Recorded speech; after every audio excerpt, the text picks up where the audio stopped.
Лукашенко удзельнічаў у чужой гульні. Тыя 140 дзяржаў не гатовы прыехаць у Швейцарыю і падтрымаць Украіну. Беларускую палітыку пасля 2020 года прыйшло вялікая колькасць людзей, якія раней з палітыкай не сутыкаліся.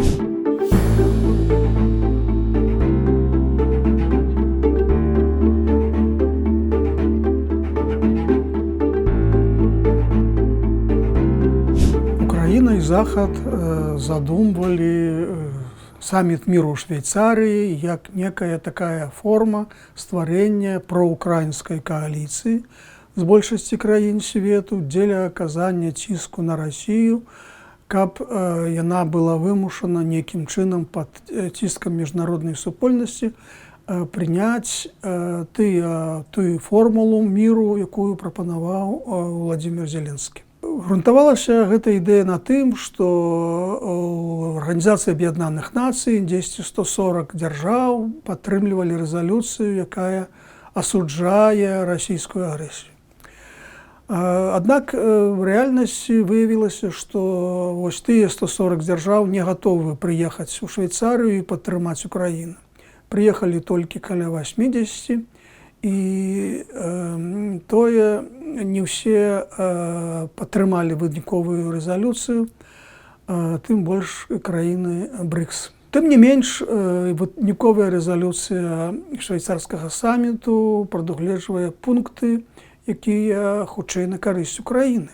Там гаворыцца пра падтрымку рэзалюцыі Генеральнай асамблеі ААН, пра неабходнасць захавання тэрытарыяльнай цэласнасці Украіны, суверэнітэту Украіны, пра тое, што кантроль над Запорожскай атамнай электрастанцыяй павінен быць у руках Украіны, пра тое, што нельга перамяшчаць дзяцей, грамадзян Украіны без згоды дзяржавы Украіны і гэтак далей. Таму можна сказаць, што самміт як бы не рэалізаваў усе тыя задумы, якія планаваліся першапачаткова Украінай і Захадам, але і Расіі не ўдалося яго сарваць, і тым больш, што выніковая рэзалюцыя хутчэй на карысць Украіны. А што тычыцца Беларусі, якую таксама не запрасілі, як і Расію на гэты самміт, то тут цікавы такі момант. У красавіку Лукашенко ездзіў у Маскву, і там падчас сустрэчы з Пуціным ён прагаварыў такую рэч, што вось былі некія стамбульскія пагадненні у вясной 2022 года, ў самым пачатку вайны, і якія прадугледжвалі фактычна тое, што Украіна павінна прызнаць ДНР, ЛНР, Крым расійскім, і, ў прынцыпе, усе астатнія захопленыя Расіяй тэрыторыі, як бы іх юрысдыкцыя падвешвалася. І Лукашенко нібыта прапаноўваў вярнуцца да тых стамбульскіх пагадненняў, і Пуцін ківаў галавой, маўляў, так, мы згодны. Але напярэдадні самміта ў Швейцарыі Пуцін выступіў з жорсткімі заявамі, якія начисто дезавуюют тыя заявы Лукашенко о красавіку. Условия для начала такого разговора просты и сводятся к следующему.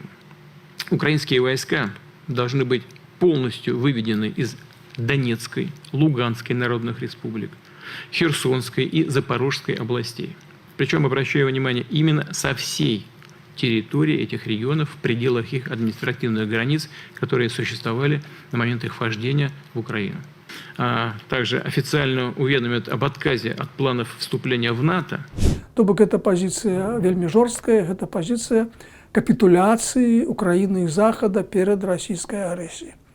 И фактично вот эта заява, яна показвае, што тая гульня, якая вялася ў красавіку, у Крамлі з дапамогай Лукашэнкі, яна была, скажем, трохі ілжывая, такая хітрая гульня, хітры ход, які павінен быў бы дэзарыентаваць Захад. То бок высвятляецца, што Лукашенко удзельнічаў, скажем, такой камбінацыі, якая не адпавядала на самом рэч пазіцыі Крамля, а была хутчэй некай такой нажыўкай.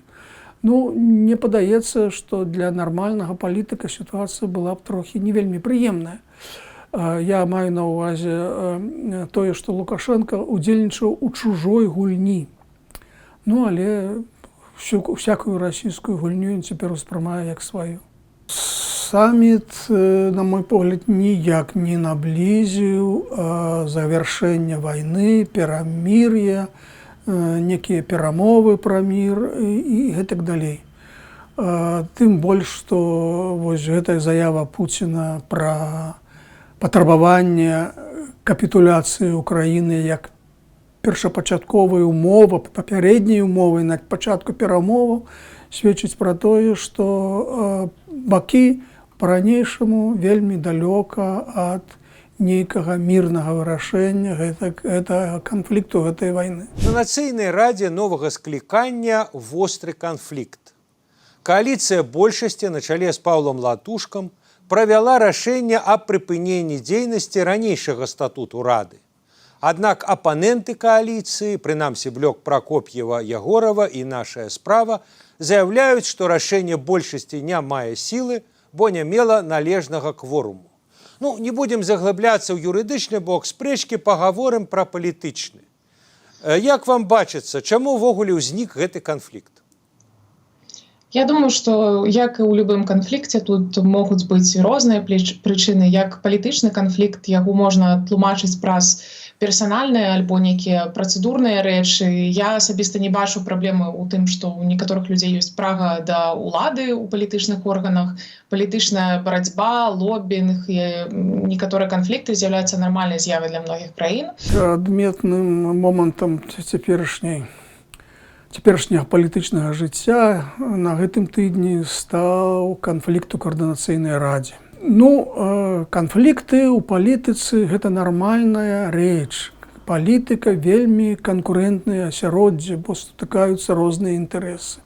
І тое, што здарыўся канфлікт, нічога страшнага няма. Фактычна ва ўсіх дэмакратычных краінах у парламенце здараюцца канфлікты. У амерыканскім кангрэсе канфлікт паміж дэмакратамі і рэспубліканцамі – гэта пастаянная рэч.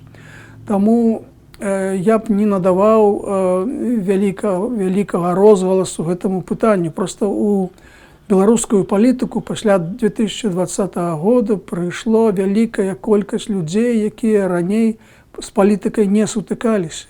І для іх вось гэтая сітуацыя такая вельмі незвычайная, вельмі скандальная, вельмі хваравітая. Таму вось мне падаецца, гэты чыннік тут адыгрывае больш важную ролю, чым тое канфліктнае пытанне, вакол якога разгараюцца жарсці.